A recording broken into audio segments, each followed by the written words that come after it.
Hearing about other people's journeys within this fandom is very interesting.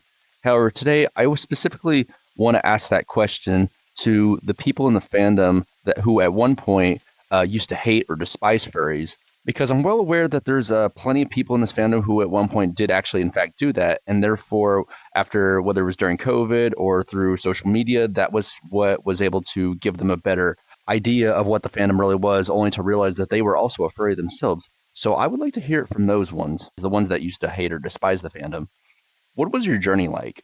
Were there any setbacks or misconceptions that you may have had about the fandom? How has you being a part of this fandom changed you as a person?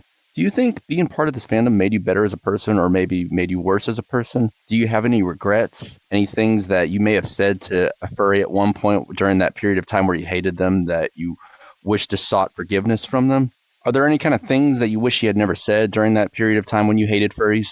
Are the friends that you made within the fandom better than the ones that you've made in real life? And what kind of advice would you have to somebody who's also maybe in that similar headspace where they don't seem to understand the fandom or are still in that space where they seem to really be despising it? What kind of advice would you have for those same people? Also, if there's one thing that you could say to your past self during that period of time when you hated furries, what would you say to that version of yourself? So, I'd like to hear y'all's story and how you got to where you currently are right now.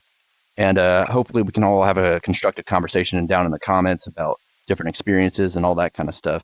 So, I'd like to hear what y'all have to say.